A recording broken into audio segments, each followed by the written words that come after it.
Welcome back to my luxurious office again. I'm talking today a little bit about my meeting with my medical oncology team. So for those who haven't been through the whole breast cancer process, how it works is this. In the first instance, they will talk to you about surgery, obviously to remove the primary tumour from your breast. Sometimes that involves taking out the whole breast, a bunch of lymph nodes, something like that. Some people will have both breasts off. Depends on the circumstances. Then after that, depending on whether your cancer is likely to have spread elsewhere in your body, you'll go and speak to a medical oncology team. Now, the oncology team are the ones who treat cancers with medications. And in my case, because we're hoping that my surgery was curative, that is, that all of the cancer's been removed and none of it's spread anywhere else, they don't feel that my case was suitable to have either radiation or chemotherapy. Now, chemotherapy usually involves pretty toxic medications that are designed to target cells in your body which have high rates of multiplication and turnover, and that's just like cancer cells. In my case, my type of cancer is a lesser aggressive type of cancer, which means the doubling time or reproduction rate is lower, which means it's not going to be as susceptible to the effects of chemotherapy, even if I did need to have chemotherapy. But because it hasn't spread outside the breast, their recommendation is no chemotherapy needed, and it's unlikely to be effective or add anything to your survival rates. Now, bearing in mind that when you go to the medical oncology team, their remit, their whole purpose in life is to make sure that you don't have a cancer recurrence, or that they, suppress any cancer that might be already outside your body. So they're totally focused on that, reducing your risks of recurrence. Now, you've got to take into this, obviously, the knowledge of, what you need for quality of life and, what your overall likelihood is to die of other things. What your general state of health, so many other things have to come into it. But in the first instance, in my case, because I'm not going to be doing chemotherapy or radiotherapy, they were talking to me about what's called endocrine or hormone therapy. Now, what that is because I've had an estrogen receptor positive cancer, they want to minimize the impact of any estrogens in my body, stimulating any potential cells that have drifted elsewhere in my body and might cause a recurrence or a metastasis. So there are two types of treatments primarily offered to women in this position. One is Tamoxifen, which is a selective estrogen receptor modulator. The other kind are known as aromatase inhibitors.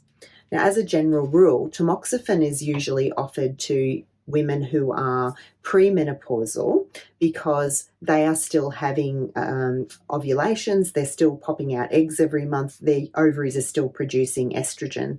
So it's probably not useful to give them a drug like an aromatase inhibitor, which actually is designed to stop estrogen being produced when estrogen's being produced by their ovaries anyway. So usually it'll be Tamoxifen, and Tamoxifen is different because it blocks receptors on cells in different parts of the bodies from linking up to estrogen. So if you imagine your cells have got a keyhole and that estrogen is the key, then Tamoxifen comes along and blocks the keyhole so the key can't get in.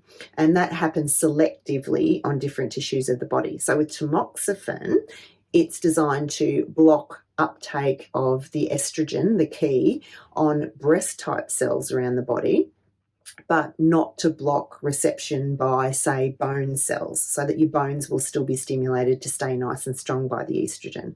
So this, the benefits of Tamoxifen is that it actually means that your bones will still stay nice and strong, and you'll get some estrogen benefits still happening in other parts of your body, but it'll block reception of the estrogen on the breast cancer cells. The other side of it is the aromatase inhibitors, and they are designed to block production of estrogen. So they're usually more effective in postmenopausal women or in premenopausal women who've had breast cancer and have actually had their ovarian function suppressed by different medications so that they don't ovulate anymore, which is often done. So this is the difference between Tamoxifen, which is a selective estrogen receptor modulator, and aromatase inhibitors, which are designed to block production of estrogen. Usually tamoxifen is for the younger women or the premenopausal women, usually aromatase inhibitors, which are more effective at preventing breast cancer recurrence, are usually offered for the older or postmenopausal women or women who've actually had ovulation function suppressed completely. And as I just mentioned, what is it that guides you in choosing one or the other?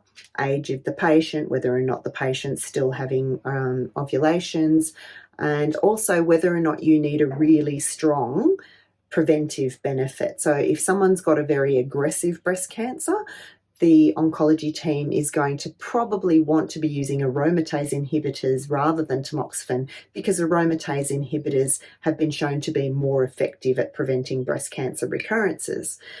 In someone who has a less aggressive cancer, this may not be such a big deal because their background risk of a recurrence is lower anyway, and it might be preferable maybe then to maintain their bones or have reduced unwanted side effects of tamoxifen instead. So there you have it. That's the difference between aromatase inhibitors and tamoxifen and why they're chosen for different types of patients post-breast cancer. If you listen in, subscribe, I'll tell you a little bit about what I've chosen to do and why.